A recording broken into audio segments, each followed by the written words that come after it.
Good morning everyone. आज मैं आप लोग को इंजीनियरिंग ड्राइंग में ऑब्जेक्टिव बतलाने जा रहा है जिसका भी व्याख्या साथ में की जाएगी। इस तरह से पूरा आपको समझ में आएगा। तो बिना हम देर किए हुए ये सवाल नंबर 1 पर हम फोकस करते हैं।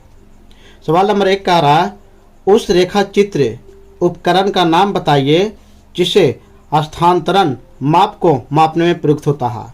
स्थानांतरण का मतलब ट्रांसफॉर्मेशन होता है, यानी आपको ऐसा उपकरण का नाम बतलाना है जो ट्रांसफॉर्मेशन यानी एक जगह से दूसरी जगह बनाने के लिए प्रयोग किया जाता है, उससे इंस्ट्रूमेंट का नाम बतलाना है। तो हम एक जगह से दूसरी जगह जो ड्राइंग करते हैं उसको नापने के लिए जो प्रयोग करते हैं वो हम लोग डिवाइडर प्रयोग करते हैं। तो इसका आंसर जो होगा ये डिवाइडर होगा। डिवाइडर से हम लोग क्या करते हैं कि ये कोई भी जो चीज़ है, रेखा चित्र है, उसको नापते हैं और नाप करके उसको हम लोग ड्राइंग शीट पेपर पर बनाते हैं। तो इस तरह से इसका आंसर जो है ये डिवाइडर है। सवाल नंबर 2 कह रहा है, इंजीनियरिंग ड्राइंग में किसकी भाषा जानी जाती है, यानी इंजीनियरिंग ड्राइंग भाषा जो है कैसे जानी जाती है। तो ये आपको 3 इसमें मैटर याद रखना है। पहला आपको याद रखना है कि ये ग्राफिकल भाषा है। तो ग्राफिकल लैंग्वेज कहीं भी देखिएगा तो ये भी आपको अच्छे से दिमाग में रखना है। दूसरा हो गया इंजीनियरिंग की भाषा है, तो ये इंजीनियरिंग की भाषा है, तो ये भी आपको जो है इंजीनियरिंग लैंग्वेज हो गया। और तीसरा आपको याद रखना है कि ये जो हमारा है रेखीय भाषा है, ये भी आपको दिमाग में रखना है। तो ग्राफिकल हो गया, इंजीनियरिंग हो गया और रेखीय भाषा हो गया। तो ये आपको तीनों जो बात है दिमाग में रखना है। तो इस तरह से ग्राफिकल लैंग्वेज के बारे में जानते हैं, ये इंजीनियरिंग भाषा भी है और टेक्निकल एक और है। एक और मैटर आपको रखना है, ये तो टेक्निकल जो है ये भी लैंग्वेज है। तो ये हमारा हो गया ग्राफिकल, इंजीनियरिंग, टेक्निकल, ये तीनों चीज़ हो गया। तो इस तरह से आता है। अब सवाल नंबर आगे हम देख रहे हैं, सेट स्क्वायर किन किन कोणों में मापे जाते हैं। तो सेट स्क्वायर हो गया, तो सेट स्क्वायर 2 को रहता है। पहला हमारा सेट स्क्वायर हो गया तो 30 डिग्री हो गया, 90 डिग्री हो गया और इसके बाद जो है 60 डिग्री हो गया। और दूसरा जो सेट स्क्वायर हो गया 45 डिग्री रहता है, फिर 45 डिग्री रहता है और 90 डिग्री रहता है। ये 90 दोनों कॉमन है, 30 60 90, 45 45 90। तो 2 तरह के सेट स्क्वायर रहते हैं। तो ये आपको कंप्लीटली याद रखना है।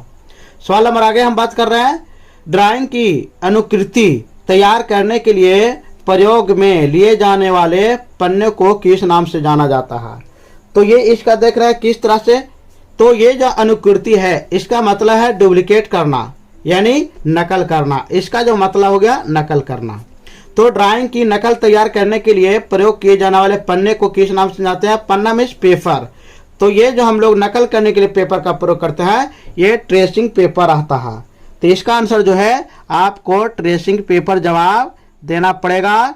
तो ये ट्रेसिंग पेपर है, ये कोई भी ड्राइंग को नकल या हुबहू उतारने के लिए कार्य में किया जाता है। सवाल नंबर आगे हम देख रहे हैं, ड्राइंग शीट की लंबाई और चौड़ाई का अनुपात कितना होता है। ये बहुत इंपॉर्टेंट है। तो ड्राइंग शीट की लंबाई चौड़ाई का अनुपात कितना होता है। तो हम लोग देखते हैं कि डायमेंशन 2 तरह से तो लंबाई और चौड़ाई होता है। तो दोनों का अनुपात जो आपको है 1/2। इसका आंसर जो है 1/2 हो जाएगा। ये आपका आंसर है, ये बहुत बार इंपॉर्टेंट में आ चुका है। तो इसका आंसर जो है 1:2 ये आपको याद रखना है। ये बहुत इंपॉर्टेंट है, आप देखिएगा पिछले एग्जाम में भी जो है सेमेस्टर वाले एग्जाम में आ चुका है। सवाल नंबर आगे के हम बात कर रहे हैं, अनुप्रस्थ समांतर रेखाएं खींचने के लिए टी स्क्वायर को किस भाग का प्रयोग कर जाते हैं। टी स्क्वायर टी के जैसा रहता है। तो हम लोग अनुप्रस्थ समांतर रेखाएं खींचना है तो उसमें हमको कैसा प्रयोग करेंगे, कैसे प्रयोग करेंगे, तो उसके बारे में है। तो हम लोग जो है इसमें क्या करते हैं, वर्किंग एज का जो है प्रयोग करते हैं। टी स्क्वायर के वर्किंग एज जो है ए पार्ट का नाम है टी स्क्वायर में। तो टी स्क्वायर में जो वर्किंग एज है ये इसी के द्वारा हम लोग क्या करते हैं, अनुप्रस्थ समांतर रेखाएं खींचते हैं। इसका हिंदी वर्किंग एज का होगा कार्य।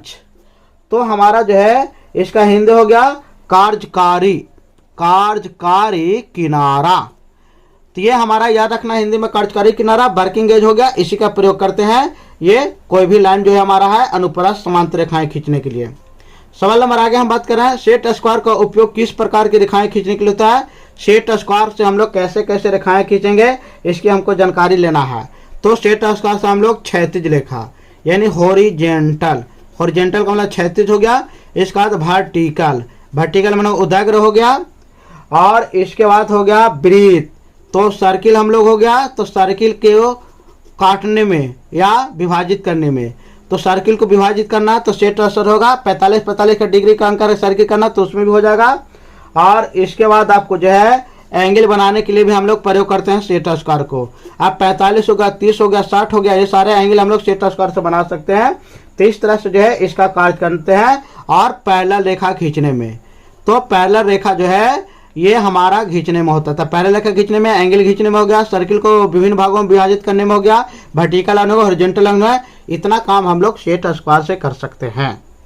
सवाल हमारा आगे है IS इंटरनेशनल सिस्टम विशिष्टता के अनुसार A4 साइज।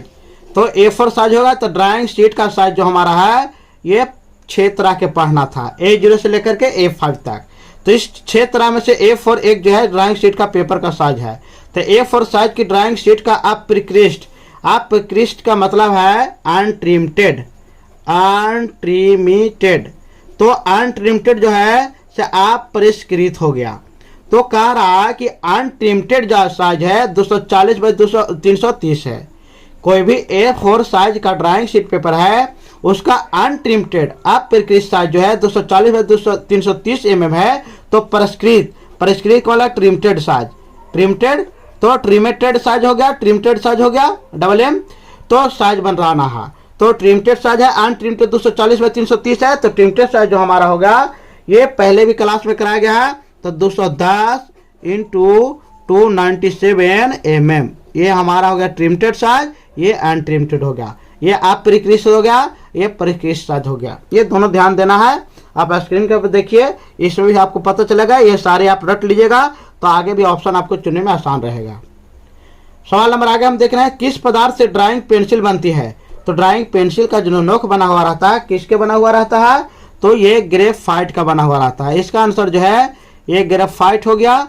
और एक मिट्टी का भी प्रयोग किया जाता है, तो कोवोलाइन मिट्टी, तो कोवोलाइन मिट्टी जो है इसका भी हम लोग प्रयोग करते हैं। तो ये दोनों चीज़ें रखना है, ग्रेफाइट और कोवोलाइन मिट्टी का द्वारा जो हम लोग है ये बनाते हैं ड्राइंग का पेंसिल। सवाल नंबर आगे, HB पेंसिल में HB का अर्थ क्या है। HB का फुल फॉर्म तो हार्ड हो गया, HARD हार्ड, और बॉन्ड B4 बॉन्ड BOUND, तो हार्ड बॉन्ड हो गया। ये आपको दिमाग में रखना है, ये भी इसका आंसर हो गया। तो हम लोग हार्ड बॉन्ड देख लिए। अब सवाल नंबर आगे हम बात करते हैं इसमें। तो ये हम लोग देख रहे हैं, सवाल कह रहा है किस पदार्थ से ड्राइंग का हो गया, HB का भी हो गया। 2H ग्रेड की पेंसिल किस प्रकार की रेखाएं खींचने में प्रयोग होते हैं। 2H से हम लोग किस प्रकार की रेखा खींचते हैं, तो 2H से पेंसिल को रेखा खींचने के लिए हम लोग सेंटर लाइन का प्रयोग करते हैं। सेंटर लाइन में 2H का प्रयोग होता है, तो ये हमारा सेंटर लाइन हो गया। इसके बाद हमारा सेंटर लाइन के बाद और क्या खींचते हैं, तो हम लोग है सेक्शनिंग। सेक्शनिंग जो है, सेक्शनिंग लाइन खींचने के लिए भी हम लोग है 2H पेंसिल का प्रयोग करते हैं। इसके बाद हमारा जो हो गया ये ब्रेक लाइन, ये ब्रेक लाइन जो हमारा हो गया, ये हमारा पढ़ना है तो ब्रेक लाइन हो गया। तो ब्रेक लाइन, सेक्शनिंग लाइन हो गया, सेंटर लाइन हो गया, ये खींचने के लिए हम लोग 2H पेंसिल का इस्तेमाल करते हैं। सवाल नंबर आगे, सवाल नंबर आगे हमको बोल रहा है कि ये देखिए, तो सवाल नंबर आगे में हमको बोल रहा है कि कला, तो ये देखिए कला एवं छायांकन कार्य हेतु किस ग्रेड के पेंसिल का उपयोग किया जाता है। तो कला और छायांकन को जो है कार्य करना है, कला का मतलब आर्टिस्ट, तो आर्टिस्ट हो गया, और छायांकन का मतलब शैडो, SHDOW। तो आर्टिस्ट और शैडो को हम लोग करने किस ग्रेड का पेंसिल करेंगे, तो हम लोग जो है इसमें इस्तेमाल जो करेंगे 4B से लेकर के 4B से लेकर जो है 7B तक, ये हमारा जो है सॉफ्ट पेंसिल के अंतर्गत आता है, सॉफ्ट पेंसिल के अंतर्गत आता है। तो 4B से लेकर के 7B तक हम लोग कोई चीज़ को आर्टिस्ट करने में, शैडो करने में, रंगाई करने में इसका प्रयोग करेंगे। सवाल नंबर आगे हम देख रहे हैं, बीमा, बीमा का मतलब डायमेंशन, डायमेंशन, तो डायमेंशन एरोहेड, एरोहेड अक्षरांकन लेटर, तो डायमेंशन हो गया, एरोहेड हो गया, और लेटर कार्य करने होते किस ग्रेड के पेंसिल का प्रयोग करते हैं, तो इसमें जब प्रयोग करते हैं हम लोग H पेंसिल का। तो डायमेंशन तीर और लेटर करना है तो H पेंसिल का हम लोग इस्तेमाल करते हैं, इसका आंसर H पेंसिल होगा। सवाल नंबर आगे कह रहा है कठोर श्रेणी की पेंसिल की ग्रेड पेंसिल क्या है। तो कठोर श्रेणी के ग्रेड की पेंसिल जो हमारा है ये हार्ड बॉन्ड वाला हो गया, तो हार्ड बॉन्ड जो हमारा है ये 9H से चलता है, सब 4H हो गया। 9H से 4H तक जो हो गया हमारा, ये कठोर पेंसिल के श्रेणी में आते हैं। मध्यम श्रेणी की पेंसिल क्या है, तो मध्यम श्रेणी का पेंसिल जो हमारा हो गया 3H हो गया, 2H हो गया, H हो गया, HB हो गया, और इसके बाद एक और जो हमारा है ये B हो गया। तो 3H, 2H, H, HB और B, इतना जो हमारा ग्रुप ये मध्यम श्रेणी में आता है। तो इस तरह से ये पूरा कंप्लीट हो गया 15 सवाल। इसमें अगर कोई दिक्कत है, कन्फ्यूजन है, तो आप हमारे कमेंट सेक्शन में लिख सकते हैं। और ये हमारा पार्ट 1 है, इसके बाद पार्ट 2 भी अगले दिन जो है लोड करेंगे या आपके चैनल के माध्यम से पहुंचेगा। तब तक मेरे चैनल को लाइक, सब्सक्राइब, शेयर करें। मेरे चैनल को देखने के लिए बहुत बहुत धन्यवाद। Thank you.